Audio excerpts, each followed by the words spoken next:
이번 시간에는 전압분배 회로에 대해서 간단히 설명을 하도록 하겠습니다. 전압분배 회로는 다음 그림과 같이 전압 V인과 출력 전압 Vout이 있을 때 그 사이에 저항 R1과 R2를 통해서 Vout을 결정할 수 있는 그런 회로를 말합니다.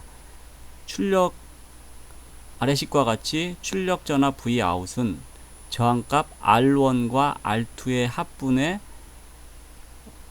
R2, 이 밑에 있는 저항 R2 곱하기 입력 전압 V인 이 식에 의해서 결정이 됩니다. 예를 들어서 입력 전압이 10V이고 출력 전압을 10V의 반인 5V로 맞추고 싶다고 한다면 저항값 R1과 R2를 같은 저항값을 쓰게 되면, 즉 R1 10kg, R2 10kg 하게 되면 10kg, 10kg, 20kg분의 10kg 해서 2분의 1이 되기 때문에 입력이 10kg, 입력이 10V일 때 출력 전압은 5V가 됩니다.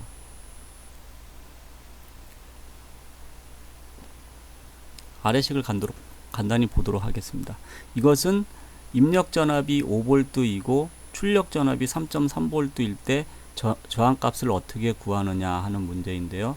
이것은 보통 우리가 아두이노 보드에서 아두이노 보드와 ESP01 모듈을 사용할 때 아두이노 보드의 TX 핀과 ESP01의 RX 핀 사이에 분배 저항 1kg와 2kg를 사용하여서 전압을 맞추는 용도로 많이 사용을 합니다.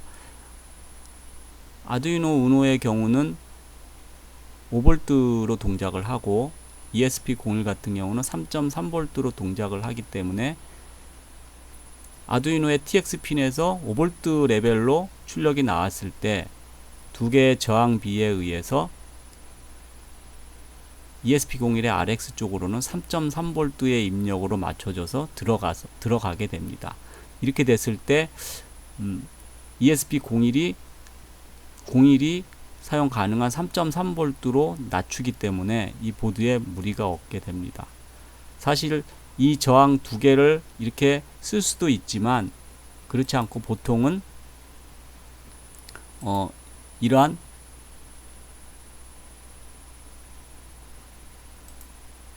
레벨 시프터를 사용을 보통 많이 하게 되는데요. 이런 레벨 시프터 같은 경우는 사실 가격도 별도로 구매를 해야 되고, 또한 가격도 일반 저항을 쓰는 것보다 가격이 올라가기 때문에, 그래서 사실 이걸 쓰는 게 더 좋지만 보통은 그렇지 않고 그냥 저항으로 이렇게 해결을 많이 합니다. 다음 식에 의해서 VI와 VO를 서로 옮기고 저항을 정리를 하게 되면 결과는 R1은 2분의 R2, 즉 R1 저항값 R1은 R2의 반이 되도록 그렇게 세팅을 하면 그렇게 정하면 된다. 즉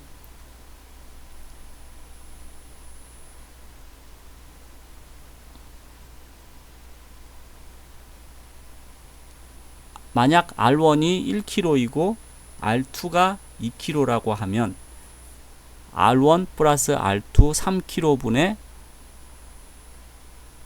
분모값이 R2 즉 2kg가 돼서 3분의 2가 됩니다. 그래서 입력 전압 5V 곱하기 3분의 2 하게 되면 출력 전압은 3.3V 이렇게 만들 수가 있습니다. 그리고 저항값은 1kg, 2kg를 할 수도 있지만 5kg, 10kg, 10kg, 20kg 모두 가능합니다. 모두 가능한데 밑에 값으로 갈수록, 즉 저항값이 커질수록 이 회로에서 R1과 R2를 통해서 흘러가는 전류값이 작아지기 때문에 전류 소모 측면에서 저항값이 클수록 유리하게 되는데요. 사실 저항값이 1kg만 쓰더라도 예를 들어서 V인 전압을 10V라고 하고 저항값 R1, R2를 1kg 합시 1kg라고 가정을 하면 여기에 흐르는 전류값은 10mA가 됩니다. 그래서 10mA가 그렇게 전류에 민감하지 않다고 하면 그냥 1kg 레벨로 사용해도 되고요. 이거를 10배 키워서 10kg 레벨로 사용을 하게 되면 전류가 1mA 단위로 줄어들기 때문에, 그래서 보통 1kg R1, R2를 1kg와 2kg를 사용하든지 아니면 10kg와 20kg 요 정도까지 사용을 하면은 아무 문제가 없겠습니다. 이상으로 전압분배 회로에 대한 간단한 설명을 마치도록 하겠습니다. 감사합니다.